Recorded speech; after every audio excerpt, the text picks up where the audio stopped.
गुरुवे गौरचंद्राय राधिकाय तदालय कृष्णाय कृष्ण भक्ताय तद्भक्ताय नमो नमः। ओम अज्ञानतिमिरान्धस्य ज्ञानञ्जन शलाकया चक्षुरुन्मिलितं तस्मै श्री गुरुवे नमः। श्री कृष्ण लीलाय तस्मै सुदक्ष मौदार्य माधुर्य गुणेश्वर युक्तं वर्णं वरेण्यं पुरुषं महान्तं नारायणं पुंसं नमामि। श्री कृष्ण चैतन्य प्रभु नित्यानंद श्री अद्वैत गदाधर शिवशादि गौर भक्त वृंदा। हरे कृष्ण कृष्ण कृष्ण हरे हरे, हरे राम राम राम हरे हरे। श्री गुरुदेव महाराज की जय। सर्वप्रथम मैं अपने दीक्षा गुरु ओम विष्णुपाद अश्वत्थ शशि श्रीमद भक्ति वेदांत श्रीधर गोस्वामी महाराज जी के चरण कमलों में अपना अनंत कोटि दंडवत प्रणाम अर्पण करती हूँ। तत्पश्चात अपने परम गुरुदेव जय श्री लीला प्रविष्ट ओम विष्णुपाद अश्वत्थ शशि श्रीमद भक्ति वेदांत नारायण गोस्वामी महाराज जी के चरण कमलों में मेरा कोटिश प्रणाम।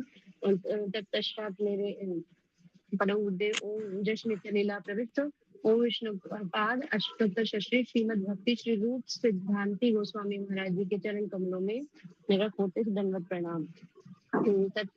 तत्पश्चात मेरी शिक्षा दीदी श्री देवी दास जी के चरणों में मेरा कोटिश प्रणाम। श्रीपाद मल्लिकार्जुन प्रभु जी के चरण कमलों में मेरा कोटिश प्रणाम। आप सभी कथा विपासों के चरणों में मेरा अनंत कोटि दंडवत प्रणाम।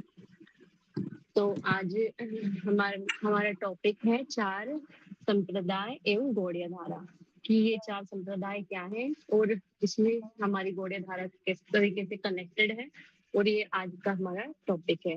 सबसे पहले तो हम जानते हैं कि इस संसार में भी हम देखते हैं कि यदि हम किसी भी प्रकार की विद्या को ग्रहण करते हैं तो हमें किसी इंस्टीट्यूशन को ज्वाइन करना पड़ता है, कहीं भी जाना पड़ता है। जैसे जागतिक विद्या को लेने के लिए भी बच्चों को स्कूल जाना पड़ता है, तो उससे भी अच्छी विद्या चाहिए तो किसी ना किसी संगठन को ज्वाइन करना पड़ता है, किसी ऑर्गेनाइजेशन में जाके इंस्टीट्यूट में जाके सीखना पड़ता है। तो उसी प्रकार से भक्ति का जो एक ज्ञान है, ये जो ज्ञान है ये भगवान से सीधे आ रहा है। तो भगवत अनुभूति का ज्ञान अब भगवान के अलावा तो कोई करा नहीं सकता। तो इसके लिए भी हमको क्या करना चाहिए, कहाँ जाना चाहिए? क्या भक्ति स्वतः ही हो जाती है? क्या स्वतः ही हृदय में भाव प्रकट होने लगते हैं? ऐसा है कुछ? तो ऐसा बताया जाता है कि बिना हम जब तक कहीं श्रेष्ठ जगह पर इसको सीखने का प्रयास नहीं करते तब तक ये अपने आप स्वतः ही संपन्न नहीं होता।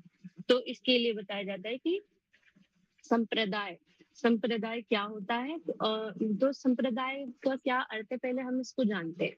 तो संप्रदाय का अर्थ है सम्यक। सम इसे दो शब्दों से मिलकर बना है, एक सम और प्रदाय। सम का अर्थ है सम्यक और प्रदाय का अर्थ है प्रदान करने वाला। तो सम्यक रूप से जो प्रदान किया जाता है वो ज्ञान है संप्रदाय। तो जिसमें इसमें बताया गया कि जो भगवत ज्ञान है, पारमार्थिक ज्ञान है, वो भक्ति का शिक्षा और सम्यक अथवा संपूर्ण रूप में जो हमको प्रदान करते हैं उसको ही संप्रदाय कहते हैं। कि ऐसा नहीं है कि कोई खुद ही से ही अपना कोई ऑर्गेनाइजेशन बना ले और वो इसको देना शुरू कर दे। ये मतलब एक सम्यक रूप से ये आ रहा है और ये शुरू से ही ये तेल धारावत भगवान से आ रहा है। दीदी एक बार पहली स्लाइड दिखाना। तो इसमें हम अब हम यहाँ पे देखते हैं कि हमको संप्रदाय का आश्रय क्यों ग्रहण करना चाहिए, कि हमें संप्रदाय में क्यों जाना है। तो इसके बारे में देखो बताते हैं कि हमारे यहाँ पे बहुत सारे शास्त्र हैं। श्री वेद व्यास जी ने पहले एक वेद लिखा था, फिर लोगों को स्थिति को देखते हुए उन्होंने एक वेद के चार वेद किए, फिर चार वेद से उन्होंने पुराण, उन्होंने 18 पुराण और बहुत सारे उपनिषदों की रचना करी। क्योंकि वो मतलब उस ज्ञान को और आगे भविष्य में किस प्रकार के जैसे अध्ययन करने वाले और किस प्रकार के श्रोतागण आएंगे, तो उसको देखते हुए उन्होंने बहुत ही ज्यादा उसको एलैबोरेट किया, डिस्ट्रीब्यूट कर दिया। परंतु हमको ये जो कहा जाए ना कि अगर उन्होंने जो चीजें ऐसे लिखी कि जो जनमानने के लिए भी साधारणतः सुलभ हो जाए, जैसे गीता और महाभारत के लिए बताते हैं कि उन्होंने एक प्रकार से पंचम वेद की तरह उसको लिखा कि जो जनमानस जिनका भी अधिकार नहीं है, जिसमें कि स्त्री और अंतर्राष्ट्रीय और भी बहुत आते हैं, तो जिनका अधिकार नहीं वो भी इसे ग्रहण कर पाएंगे। लेकिन अगर देखा जाए तो इसको सीधे सीधे हम ग्रहण नहीं कर सकते। हम खुद से पढ़ने लग गए हैं तो कहते हैं अर्थ का अनर्थ करेंगे और उसको कुछ और ही अर्थ निकाल के हम इसको मतलब गलत निकाल लेते हैं। जैसे कि इसमें एक प्रभु जी ने कथा भी सुनाई थी। एक बार गुरु महाराज की कथा करने गए तो एक व्यक्ति आया और उस व्यक्ति ने आपसे किया था कि महाराज जी से कि महाराज आप तो कहते हो कि साधुओं की सेवा करनी चाहिए, साधुओं की परिचर्या करनी चाहिए, लेकिन मैं तो गीता मैंने पढ़ी है, और मैंने तो कहीं पढ़ा है कि मतलब कि साधुओं के विनाश के लिए भगवान आए हैं। तो गुरुदेव ने उनसे कहा कि तुमने कहा पढ़ लिया है ऐसा कि साधुओं के विनाश के लिए भगवान आए?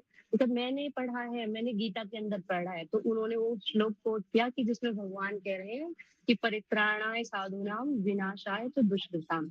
अब इसमें क्या था कि वो उसको नहीं पता कि बीच में संधि कहाँ पे पॉज है और इसका अर्थ क्या है। उसने क्या अर्थ लिया, परित्राण को हटा दिया और पीछे भी हटा दिया, उसने साधु नाम के बाद विनाश आए, तो उसने लगा लिया कि भगवान तो साधुओं के विनाश के लिए आए हैं। अब इसका देख, इसी को कहते हैं कि अर्थ का अनर्थ करना। कि यदि हम खुद से इन वेद वाक्यों को पढ़ने लगे तो हम इनके सही सही अर्थ को नहीं निकाल सकते। जैसे कि बहुत लोग कहते हैं कि वेदों में तो बलि का उपाख्यान है, बलि को सही बताया गया है, परंतु वेद कई प्रकार के हैं और वो बात किस कॉन्टेक्स्ट में कही गई है वो हम सब नहीं लगा सकते। मतलब वो छुड़ाने के लिए जिस प्रकार से उसके निवृत्ति मूलक जो बात कही गई थी, परंतु उसको लोग इस तरीके से ले लेते हैं, नहीं नहीं इसकी तो हमको परमिशन दी जा रही है। तो वो क्या है, वेदों के वाक्य का अनर्थ अर्थ का अनर्थ कर लेते हैं, सुख अर्थ निकाल लेते हैं कि ये इस प्रकार से। तो इसलिए हमको चाहिए कि हम जो ये शास्त्र होते हैं किसी प्रमाणिक साधु के अनुगत्य में ही उनको पढ़ा जाए, स्वतः से उनका कोई अर्थ ना निकाला जाए। तो इसमें जो ये बता रहे हैं कि हम संप्रदाय का आश्रय क्यों ग्रहण करें, इसमें एक बात बताते हैं गुरु महाराज कि जो शास्त्र है वो क्या है, वो सागर के समान है। अब शास्त्र सागर के समान है तो सागर कैसा होता है, खारा।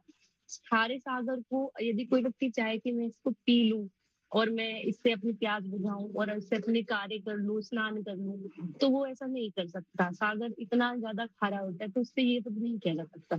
फिर लेकिन जब उसी सागर के जल को सूरज है जो वाष्पीकरण कर देता है, जो जल को वाष्प बनाते बादल के रूप में, और वो बादल जब कहीं बरसते हैं तो क्या है, तो वहां से उस जल को जो ग्रहण किया जाता है तो वो हमारे उपयोग के लिए उपयुक्त होता है। इसमें एक बताते हैं कि मतलब इसी प्रकार से बताया गया है कि जैसे जो जब शास्त्र रूपी जो ये सागर है, इसको जब हमारे संप्रदाय रूपी सूर्य से जो इसका जो एसेंस निकाला जाता है, जो इसका एक सार निकाला जाता है, और उसको फिर बादल के रूप में जब हमारे गुरु महाराज हम पे वृष्टि करते हैं अपने शास्त्र वाक्यों की, तो वो हमारे लिए उपयुक्त ज्ञान देते हैं। और ऐसे भी बताते हैं कि जैसे खेत है और खेत में हमें फसल उगानी है और हम चाहें कि सागर के जल से हम उसकी सिंचाई कर दें और वो उसमें फसल उग जाएगी क्या?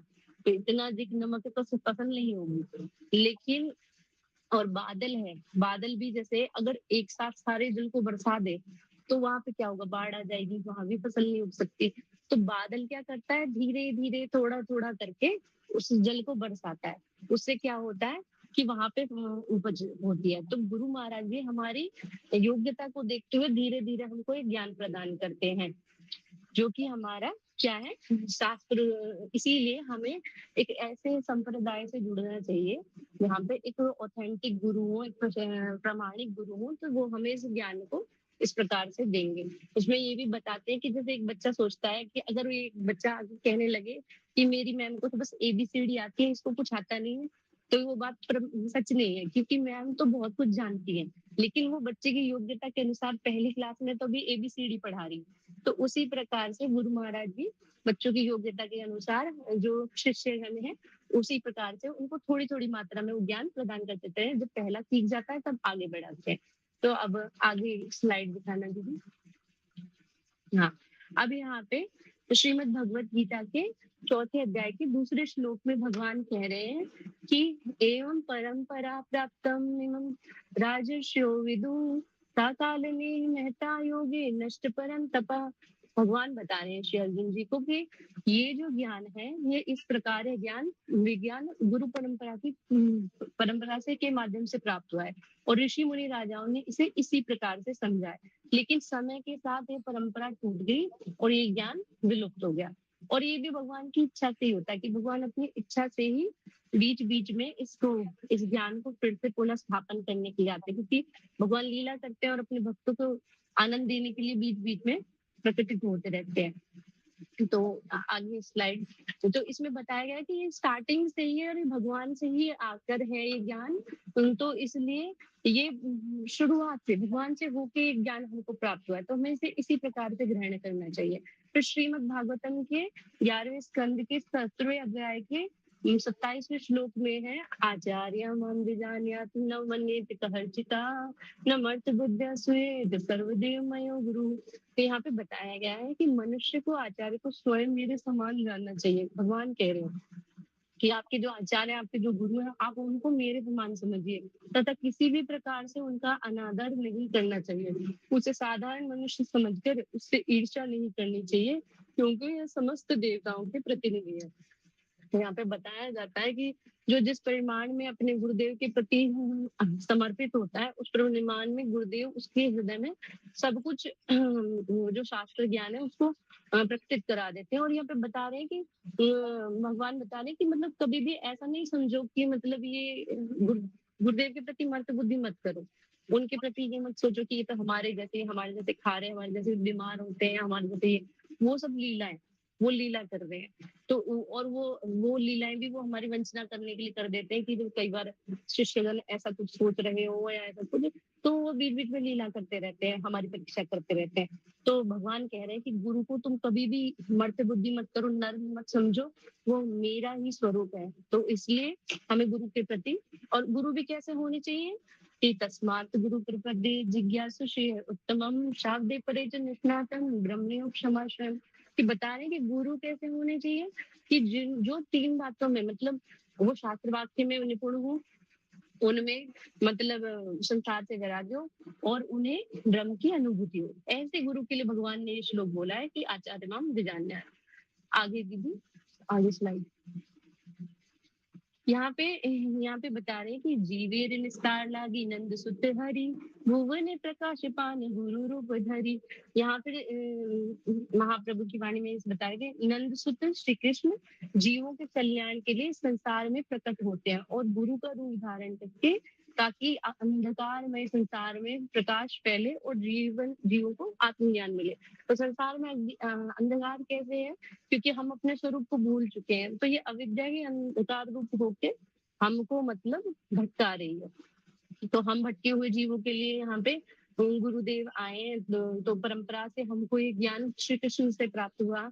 श्री कृष्ण से श्री ब्रह्मा जी को, फिर ब्रह्मा जी से नारद जी को, और आगे ऐसे बढ़ते बढ़ते एक गुरु से दूसरे गुरु को प्राप्त होके ये हमारे श्री गुरुदेव तक आया है। तो आगे दीदी,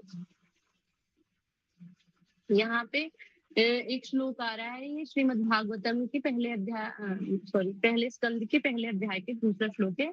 धर्म प्रोजिक्यत्र परमो निर्मत्सराणाम सताम वेदम वास्तवम अत्र वस्तु शिवदम तापत्रयोन्मूलनम श्रीमद् भागवते महामुनि कृते किम परेश्वर सद्यो हृदय अरुध्यते अत्र कृति भी शुश्रु भी तत्क्षणात्।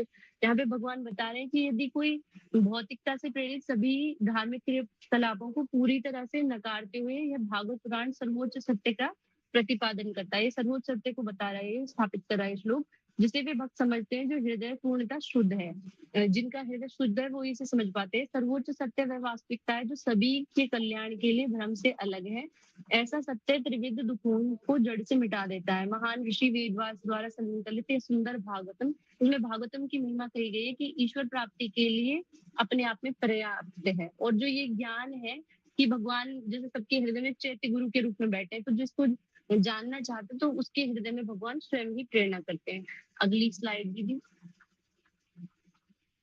अब ये अगर किसी के साथ ऐसा हो जाए कि किसी ने पहले कहीं गुरु बना लिए और अब वो गुरु भ्रष्ट निकल गए, तब अब वो ऐसे में वो व्यक्ति क्या करे? उसका तो गुरु परंपराओं से और इससे विश्वास उठ जाएगा। वो तो नहीं चाहेगा कि कहीं भी गुरु बनाना। कि बहुत लोग कहते हैं कि हमने भगवान के और हमारे बीच में कोई, हम किसी को मध्यस्थ क्यों रखें। तो अभी यहाँ पे बताया गया कि किसी को भ्रष्ट गुरु मिल जाए और बना लिए तो अब वो क्या करे। यहाँ पे बताया गया महाभारत के उद्योग पर्व में आता है, जो भीष्म जी ने परशुराम जी के लिए कहा जब वो उनसे युद्ध करने आए अम्बाद के द्वारा प्रेरित करने पे। तो यहाँ पे वो आता है गुरोरपि वलिप्तस्य कार्य कार्य जानता उत्पत्तिपन्नस्य परित्यागो विधीयते। कि अगर गुरु अभिमानी होके वो जो क्या अनुचित है करने योग्य और क्या करने योग्य नहीं है ये भी भूल जाए, तो धर्म के मार्ग से भटक जाए, तो ऐसे में उस गुरु का परित्याग करने के लिए करना ही उचित है। अगली स्लाइड दीदी। तो अगर कोई ऐसे भ्रष्ट गुरु से मिल जाए तो वो मतलब उसे कोई दोष नहीं लगता अगर वो ऐसे भ्रष्ट गुरु का परित्याग कर देता है कि जो उन्हें भगवत भक्ति की शिक्षा नहीं दे रहे। कंठोपनिषद में एक श्लोक आता है कि जैसे अगर कोई कहता है कि भैया हम तो खुद ही हमको मंत्र पता है, हम तो खुद ही कर लेंगे, जैसे हरे कृष्ण महामंत्र है, हम तो खुद ही कर लेंगे, हमें गुरु बनाने की क्या जरूरत है, हमें बीच में कोई बिचौलिया क्यों चाहिए भगवान के और अपने बीच में। तो यहाँ पे बता रहे हैं, भगवान कह रहे हैं नायम आत्मा प्रवचनेन लभ्यो न मेद्या न बहुना श्रुतेन यमे वैशे वृणोते तेन लभ्यस्तश्चेतात्मा विवृणीतु तनु स्वाम। इसमें बताया गया है कि अगर भगवान कह रहे हैं कि जो ये ज्ञान है इसको ना, इस आत्मा के ज्ञान को तर्क से, मेधा से, बहुत शास्त्र पढ़ने से, बहुत अधिक सुनने से नहीं जाना जा सकता। मैं जिसके हृदय में इस ज्ञान को प्रकटित करना चाहूँ वह वही उसे प्राप्त कर सकता है। उसी के जिसको भगवान जनाना चाहे वही इसको जान सकता है। तो भगवान के प्रकाश स्वरूप यहाँ पर गुरुदेव हैं इस जगत में, तो वही हमारे हृदय में इस ज्ञान की अनुभूति करा सकते हैं। तो बहुत शास्त्र पढ़ ले तो इसको नहीं जान जा सकता। जैसे कि बता रहे थे प्रभु जी कि एक व्यक्ति था, उसने बहुत शास्त्र पढ़ रखे थे, संस्कृत में पीएचडी कर रखी थी और वो मठ में आता था। और वो एक बार सैटरडे संडे वो नहीं आया तो प्रभु जी पूछने लगे बीच बीच में कहाँ चले जाते हो। दीदी मेरा फोन स्विच ऑफ होने वाला है, सॉरी। तो बीच में वो कहाँ चले जाते हो वो ये बोल रहे थे। तो एक सेकंड।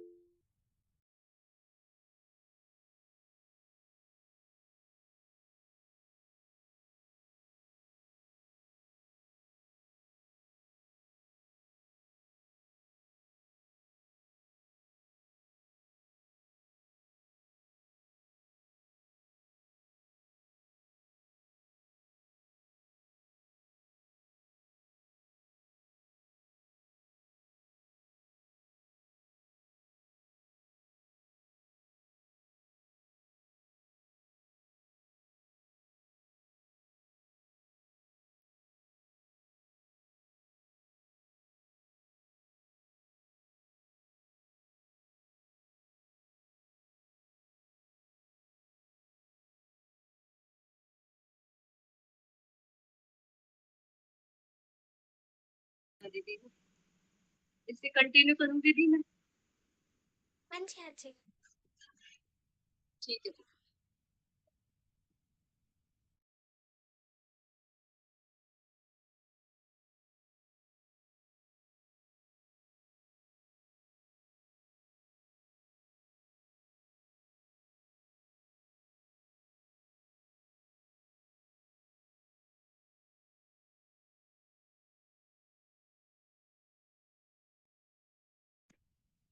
हरे कृष्ण। वो इसकी कार्य दीदी। हाँ जी ठीक है। ठीक है दीदी। हाँ, तो यहाँ पे बता रहे नायम आत्मा प्रवचनेन लभ्यो न कथा मेधया। यहाँ पर मैं थे एक, हाँ जी दीदी। इसमें जो कथा आप थी ना वो सुना रहे थे आप। हाँ हाँ।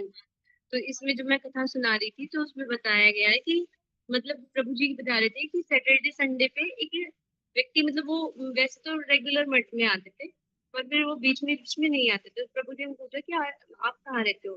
तो पहले तो वो बता नहीं रहे थे कि मैं कहाँ रहता हूँ। फिर प्रभु जी ने ज्यादा पूछा तब उन्होंने बताया। वैसे उन्होंने जैसे कि जो ऋषि कपिल जी का जो माता देवहूति का संवाद है इत्यादि, उन्होंने बहुत सारे विषयों पे पीएचडी की थी, तो संस्कृत में उन्होंने बहुत कुछ पढ़ रखा था। तो फिर वो बताने लगे कि संडे को बच्चे चिकन वगैरह ले आते हैं तो वो उनके साथ वो खा लेते हैं। तो उन्होंने कहा कि देखो, अब उन्होंने संस्कृत में पीएचडी कर रखी थी, बड़े बड़े ग्रंथों को पढ़ा हुआ था और वो इतना नहीं जान पाए कि जीव हिंसा करना कितना बड़ा अपराध है। तो इससे क्या पता चलता है कि भगवान को खुद पढ़ के नहीं जाना जा सकता, ग्रंथों को खुद पढ़ के नहीं जाना जा सकता कि इनके बीच इनका जो कहते हैं ना मूल सार क्या है। इसको किसकी कृपा से जाना जाता है? गुरुदेव की कृपा से, क्योंकि गुरुदेव जी मतलब भगवान और गुरुदेव जब कृपा करना चाहें तभी हम इस ज्ञान को प्राप्त कर सकते हैं कि भगवान स्वयं बता रहे कि मैं ही ये ज्ञान को उनके हृदय में प्रकाशित करता हूँ।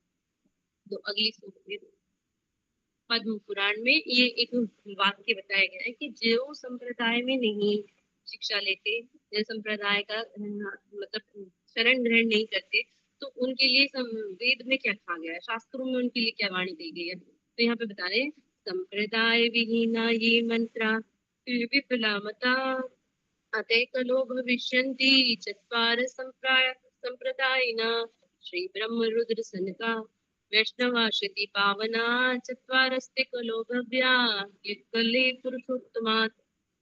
सॉरी दीदी इसमें बताया गया है कि कौन कौन से चार प्रामाणिक संप्रदाय है और किन से हमें शिक्षा ग्रहण करनी चाहिए। तो यहाँ पे बता रहे हैं कि जो लोग बिना किसी संप्रदाय के वेद मंत्रों का जाप करते हैं वे निष्फल माने जाते हैं। मतलब वो कोई भी कार्य, अब देखो कोई भी वैदिक कार्य बिना मंत्रों के तो होता नहीं, और हमने संप्रदाय में शिक्षा ग्रहण नहीं करी, हम खुद ही कहीं से मंत्र लेके करने लगे, तो यहाँ पे बता रहे हैं कि वो सारे कार्य निष्फल हैं। जैसे आजकल यूट्यूब पे या गूगल पे कहीं भी लोग देखते हैं कि ऐसा मंत्र जपने से धन आ जाएगा, ऐसा मंत्र जपने से स्वास्थ्य मिल जाएगा, या फिर कहीं पे भी देख रहे हैं जैसे कि कई आरतियों में बता रहे हैं कि माताओं ओम पटकी स्वाहा वगैरह मंत्र कर लीजिए, तो ये माताओं के लिए नहीं है। तो इस प्रकार से हम खुद से ही कुछ भी मंत्र उठा के करने लग जाए तो उससे हमको पूरा लाभ नहीं मिल सकता। तो यहाँ पे बता रहे हैं कि श्री लक्ष्मी ब्रह्मा रुद्र और सनक, ये जो चार प्रमाणिक संप्रदाय हैं, इन्हीं से प्रारंभ होने वाले चार संप्रदाय हैं जो ये धरती को पवित्र करने वाले हैं। क्षति पावना मतलब धरती को ये पवित्र करने वाले, और ये सभी उत्कल ओडिशा में श्री पुरुषोत्तम श्री क्षेत्र जगन्नाथपुरी से प्रकट होंगे। तो हमारे जो ये उत्कल क्षेत्र है इसमें हमारे बहुत सारे आचार्य वर्ग सभी उत्कल क्षेत्र से ही आए हैं। बहुत सारे हमारे जो मतलब बहुत अच्छे श्रेष्ठ वैष्णव श्रेष्ठ गुरु वर्ग सब यहीं से ज्यादा आते हैं। तो यहाँ से चार संप्रदायों का प्रकटीकरण हुआ है। आगे स्लाइड दीजिए। श्रीमद् भगवत गीता के 16वें अध्याय का 23वां श्लोक, या शास्त्र विधिम उत्सृज्य वर्तते काम कारतः न सा स्थितिम वाप्नोति न सुखम न पराम गतिम। यहाँ पे बता रहे हैं कि जो मनुष्य शास्त्रों के आदेशों को त्याग करके अपनी इच्छा अनुसार आचरण करता है उसे ना तो सिद्धि प्राप्त होती है और ना सुखी और ना ही परम गति। अच्छा, अब यहाँ पे देखा जा सकता है कि जैसे रावण था, हिरण्यकशिपु थे, ये बहुत ज्यादा ज्ञानी थे, इन्होंने शास्त्रों को बहुत ज्यादा पढ़ा था।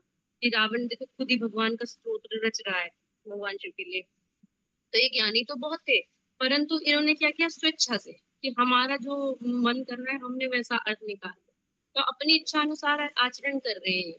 तो उस ऐसे व्यक्ति को जो खुद ही पढ़ेगा शास्त्र तो मैंने बहुत पढ़ लिया और आचरण में अपनी इच्छा अनुसार कर रहे हैं कि किसी गुरुदेव की शरणागति ग्रहण नहीं कर रहे, किसी की शरण ग्रहण नहीं कर रहे। तो शरण में ग्रहण करना मतलब उनके शासन में रहना, उनके शासन से चलना, उन्हीं के बताए अनुसार। तो हम वो ग्रहण नहीं करें तो क्या होगा, ना तो सिद्धि प्राप्त होगी और ना सुखी मिलेगा ना परम गति मिलेगी। तो जैसा उनका अंत हुआ था वो तो फिर भी भगवान के परिकर है, तो उन्हीं के हाथों से उनका मतलब कल्याण हुआ और उन्हीं के धाम को चले गए। परंतु ऐसा है कि हम जैसे जीव अगर बहुत पढ़ के स्वेच्छाचारी होकर सोचे कि हम अपने हिसाब से चलेंगे, तो वो ये हम उसको हमारी परम गति नहीं होने वाली, हमारा कल्याण नहीं होने वाला। आगे दीदी यहाँ पे श्रीमद् भगवत गीता के 16वें अध्याय के 24वें श्लोक, तस्मात् शास्त्रं प्रमाणे ते कार्यं व्यवस्थितो ज्ञात्वा शास्त्रविधोन विधनोक्तां कर्म कर्तुं निहारहसि। इसलिए तेरे लिए शास्त्र ही प्रमाण है। भगवान कह रहे हैं अर्जुन को कि तुम्हारे लिए शास्त्र ही प्रमाण है कि क्या करना योग्य है और क्या नहीं। शास्त्र वेद विधानों को जानकर इस संसार में तुझे वही कर्म करना चाहिए। जैसे गीता, भगवत गीता एक ऐसा ग्रंथ है जो सभी के लिए श्रेष्ठ है, सर्वमान्य है। ये ग्रंथ इसको ज्यादातर सभी लोग मानते हैं। तो यहाँ पे भगवान जब इस बात को कह रहे हैं तो मतलब ये सभी के लिए यूनिवर्सल लॉ, कोई अर्जुन के लिए नहीं कह रहे भगवान अपनी, मतलब जैसे कि ये जो शास्त्र वाकई मैनुअल की तरह है, जैसे कोई मशीन मैनुअल के साथ आती है कि इसको कैसे चलाना है, और मैनुअल के अकॉर्डिंग नहीं चलाएंगे तो मशीन खराब हो जाएगी। तो उसी प्रकार से हमें ये जो सृष्टि भगवान ने बनाई है और इस सृष्टि में हमको जन्म मिला है, भगवान ने यहाँ पे मैनुअल की तरह से ये शास्त्र दिए हैं कि तुम इसी के अकॉर्डिंग अपने जीवन को चलाए और अपने लक्ष्य को प्राप्त करो। तो इसलिए यहाँ पे भगवान जी कह रहे हैं कि ये शास्त्र ही तुम्हारे लिए प्रमाण है कि क्या करना है और क्या नहीं करना है। और जो शास्त्र विहित विधानों को जानकर इस संसार में तुम्हें वही कर्म करना चाहिए, क्योंकि इसमें शास्त्र की बात है जो शास्त्र के अनुकूल है। आगे दीदी, ये श्रीमद् भागवतम के तीसरे स्कंद के 25वें अध्याय का 20वां श्लोक। राये प्रश्रय विवर्णिना भवत श्रेष्ठाननु साधूनां समवायो हि सत्संगोऽपि हि दुर्लभः। अब यहाँ पे वो बोल रहे हैं अपनी माता को कि हे माता, साधु पुरुषों का संग, सत्संग वास्तव में श्रेयस परम कल्याण की ओर ले जाने वाला है। भगवान कपिल अपनी माता को कह रहे हैं कि हे मैया, ये साधु का संग है ना, ये वास्तव में परम कल्याण को देने वाला है। वह सत्संग अत्यंत दुर्लभ होता है, परंतु वही सच्चा मार्ग है जिससे जीव संसार के बंधनों से मुक्त हो सकता है। कि जब हम एक प्रामाणिक साधु के, प्रामाणिक गुरु के संग में हम आते हैं, सत्संग में आते हैं, ऐसी परंपरा में हम जब जुड़ते हैं, तो इसी से हमारे परम कल्याण का मार्ग खुलता है। क्योंकि ये और ये ज्ञान हमको जैसे गुरु परंपरा से हमारे गुरुदेव को उनकी गुरुदेव ने, उनकी गुरुदेव को उनकी गुरुदेव ने दिया, तो यहीं से ही हमारा ये कल्याण का मार्ग खुलता है। कि ये अत्यंत दुर्लभ है। अगर किसी को इस जन्म में ऐसा दुर्लभ ज्ञान मिल रहा है, तो इसी जन्म में इसको जुड़ के साधु संघ में जुड़ गया है, तो ये बहुत उन्नत वस्तु है। वो उसे इसका कहते हैं ना, इसकी वैल्यू करनी चाहिए, जिससे जीव संसार के बंधनों से मुक्त हो सकता है। और इससे जीव की संसार के बंधनों से एक श्रेष्ठ गुरु ही, एक प्रमाणिक गुरु ही, संप्रदाय के गुरु ही, सांप्रदायिक गुरु ही उसको इनसे बंधनों से मुक्ति दिला सकते हैं। आगे से श्रीमद् भागवतम का आत्मवैद्यम न तम जानन बृहद वाचन च शोभनाम कार्येत स सत्तमाजेषु यशोर्थम मात्नुग्रहात्। जो व्यक्ति केवल प्रसिद्धि और मान के लिए धार्मिक सभा सत्संग में बड़ी बड़ी बातें करता है, वे वास्तविक आत्मज्ञान से रहित है। ऐसे व्यक्तियों का पतन निश्चित है। बहुत से गुरु हम ऐसे देखते हैं कि जो ज्यादा भीड़ इकट्ठी करनी है, तो ऐसे बहुत सारी ऐसी चीजें बोल देंगे कि जिससे कि ज्यादा लोग अट्रैक्ट हो जाए। और वो ऐसी बातें भी नहीं बोलते कि मतलब कि क्या निषेधों के बारे में ज्यादा नहीं बता रहे। तो ऐसा अगर कोई कर रहा है, बड़ी बड़ी बातें बोल रहा है, तो ऐसे व्यक्तियों का पतन निश्चित है। और जो उनको फॉलो करते हैं उनका भी पतन निश्चित है। यहाँ पे प्रभु जी ने बताया भी था कि अगर कोई श्रेष्ठ गुरु है, मतलब बहुत भीड़ उनके पास लगी हुई है, तो अगर वो आज ये बोल दें कि आपको चाय नहीं पीनी, तो 10% लोग कम हो जाएंगे। उसके बाद वो बोल दें कि आपको तंबाकू नहीं खाना, शराब नहीं पीनी, तो और 10% कम हो जाएंगे। वो प्याज लहसुन वगैरह छुड़वा दे तो और 10% कम हो जाएंगे। और अगर ऐसे ही करते करते वो, जैसे हमें हमारे संप्रदाय में 4 नियमों का पालन करना होता है, कुछ चीजों का त्याग करना होता है, वो सब कर दे तो और 10-10 करके एंड में 1-8% वही लोग बचेंगे जो शुद्ध साधु संग करके शुद्ध भक्ति को प्राप्त करना चाह रहे हैं। आगे, अच्छा, अब यहाँ चैतन्य चरितामृत में एक प्यार है। वैष्णव चिनित नारे देवेरे शक्ति, भक्त विनु पूर्ण जन चिनित नाही शक्ति। यहाँ पे बता रहे हैं कि देवता भी सच्चे वैष्णव महापुरुष को पहचानने में सक्षम नहीं है। सिर्फ एक सच्चे भक्त की कृपा से ही दूसरे भक्त की पहचान की जा सकती है। जैसे कि हमने उपदेशामृत के 5वें श्लोक में भी बताया, नहीं, 6ठे श्लोक में भी बताया था कि उनके बाहरी रूप को, उनके बाहरी स्वभाव को देखकर आप उनका स्थिति का आकलन मत करिए। उनको हम ऐसे समझ नहीं सकते। तो यहाँ पे बता रहे हैं कि कौन शुद्ध भक्त बनने के योग्य है, किसमें योग्यता है। ये देवता भी जब शुद्ध भक्तों को नहीं पहचान पाते हैं, ऐसी कितनी लीलाएं हुई हैं जो जिसमें वो उनके स्वरूप से छल जाए जाते हैं। तो और कितनी बार ऐसे महर्षियों का अपराध करके वो फिर क्या होते थे, जैसे नल कुबेर का एक उदाहरण है, जो नारद जी के स्वरूप को नहीं समझ पाए और उन्होंने उनके चरणों में अपराध किया, जिस वजह से श्राप मिला। और यमलार्जुन वृक्ष के रूप में, मतलब वो भगवान श्री कृष्ण की लीला में आए। तो यहाँ पे बता रहे हैं कि जैसे देवता भी नहीं समझ पाते जब महापुरुषों को, तो हम अपनी साधारण बुद्धि से उनका आकलन कैसे कर लेंगे, क्योंकि हमारी स्थिति तो निम्न है। और हम एक अपने से श्रेष्ठ व्यक्ति को कैसे हम पहचान लेंगे, तो उसको कौन पहचान सकता है। तो एक श्रेष्ठ गुरु ही आगे एक श्रेष्ठ भक्त को पहचान सकता है। और इसी प्रकार से हमें परंपरा में ऑथेंटिसिटी इसी से आती है कि परंपरा में एक गुरु देखता है कि कौन मेरा शिष्य आगे इस परंपरा में शिष्य बनने के योग्य है, कौन आगे इसको चलाने के योग्य है। तो इसी प्रकार से परंपरा में, गुरु परंपरा में गुरुदेव अपने शिष्यों का चयन करते हैं। अच्छा, अभी श्रीमद् भागवतम का ये श्लोक है। अहो तीसरे स्कंद के 33वें अध्याय का 7वां श्लोक। अहो बत श्वचोतो गरीयान यज्जि वाग्रे वर्तते नाम तुभ्यं ते ते पुस्तपस्ते जुहुवो सस्नुर्यार्या ब्रह्मनुचूर्णाम गृणन्ति ये ते। सॉरी दीदी, उच्चारण में बहुत गड़बड़ हो रही है। ओ वे कितने गौरवशाली हैं जिनकी जीवाएं आपके पवित्र नाम का जाप कर रही हैं, भले ही वे कुत्ते खाने वालों के घर में पैदा हुए, मतलब चांडालों के घर में पैदा हुए हैं। ऐसे लोग भी पूजनीय हैं कि यदि वे आपके पवित्र नाम का जाप करते हैं और उन्हें सभी प्रकार की तपस्याएं और हवन करना चाहिए तथा आरोग्य सभी अच्छे आचरण प्राप्त करने चाहिए। आपके पवित्र नाम का जाप करने के लिए उन्हें पवित्र तीर्थों में स्नान करना चाहिए, वेदों का अध्ययन करना चाहिए और सभी आवश्यक कार्य पूरे करने चाहिए। मतलब यहाँ पे बता रहे हैं कि भगवान के जो प्रमाणिक संप्रदाय से यदि कोई हरि नाम ग्रहण करके अगर वो हरि नाम करने लगता, भले ही वो कितनी भी तुच्छ जाति में उसका वो पैदा क्यों ना हुआ हो, तो भी उसका कल्याण होता है। आगे दीदी, अब यहाँ पे 4 संप्रदाय और उनके 4 आचार्यों का दिखाया गया है, जैसे श्री रामानुजाचार्य, श्री मध्वाचार्य, श्री विष्णु स्वामी और श्री निम्बादित्य। तो यहाँ पे बताते हैं कि जो ये ज्ञान है ये ब्रह्मा जैसे भगवान से ही ज्ञान आया है। भगवान ने जैसे श्री लक्ष्मी जी को ये ज्ञान दिया तो उनके थ्रू फिर ये श्री रामानुजाचार्य को ब्रह्मा जी को दिया, तो उनके थ्रू फिर ब्रह्मा मध्वाचार्य जी को फिर हमारे चैतन्य महाप्रभु आए और फिर हमारी परंपरा में हमको ये प्राप्त हुआ ज्ञान। और फिर यहाँ पे बताते हैं कि जैसे इसमें डिटेल में बताया कि कौन कौन से संप्रदाय के कौन कौन उपास्य हैं, कौन सा उनका भाष्य है और इनके क्या विशिष्ट नाम है। जैसे रुद्र संप्रदाय है तो ये भगवान भगवान से फिर भगवान शिव को और शिव भगवान से आगे चल के फिर ये विष्णु स्वामी जी और फिर आगे बढ़ता हुआ है।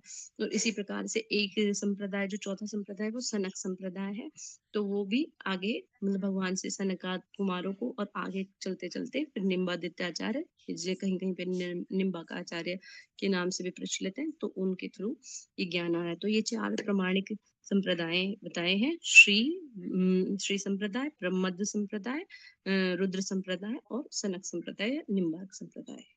मतलब सनक संप्रदाय ही निम्बार्क संप्रदाय। फिर आगे दीदी, फिनिश, ये लास्ट है। ये लास्ट है। अच्छा, तो यहाँ पे बताया है कि यही जो 4 संप्रदाय हैं, जब हम इनसे इस ज्ञान को प्राप्त करेंगे, क्योंकि इनको ये ज्ञान जो हमें दिखाया गया, जैसे पहले स्क्रीन में हमने देखा आदि गुरु जो छपे हुए थे उस चित्र में, वो उनको भगवान ने ये ज्ञान दिया, भगवान के थ्रू ही वह ज्ञान। और जब गुरुदेव अपने शिष्य को मंत्र प्रदान करते हैं तो वो उनके हृदय में स्थापित करते हैं, अपने योग्य शिष्यों के हृदय में उस ज्ञान को गुरुदेव स्वयं ही स्थापित करते हैं, तो उसी के थ्रू ये हमें ज्ञान मिलता है। तो इसीलिए हमें ये 4 ऑथेंटिक संप्रदाय हैं, इन्हीं से हमें ज्ञान लेना चाहिए। क्योंकि जैसे अगर कोई व्यक्ति डॉक्टर बनना चाहे और वो चाहे कि मैं साइंस की बुक तो बाजार में बहुत उपलब्ध है तो मैं कहीं से भी पढ़ के मैं डॉक्टर बन जाऊंगा, तो ऐसा नहीं है। अगर वो किसी ऐसे ही 3rd क्लास इंस्टीट्यूट पे जाके पढ़ना चाहे और तब डॉक्टर बनना चाहे तो वहां से भी पॉसिबल नहीं है, उसे ऑथेंटिक ऑर्गेनाइजेशन से ही ये करना पड़ेगा। तो इसी प्रकार से जो 4 संप्रदाय हैं, यहीं ये भगवत ज्ञान यथार्थ रूप में प्रदान किया जा रहा है। तो हमें इनकी किसी एक संप्रदाय की शरण ग्रहण करके इसको उपलब्ध करना चाहिए। हरे कृष्णा, हरि बोल। ये कह के मैं अपनी वाणी को विराम दूंगी। जो मेरे से त्रुटि हो गई हो क्षमा करिएगा। हरे कृष्णा दीदी।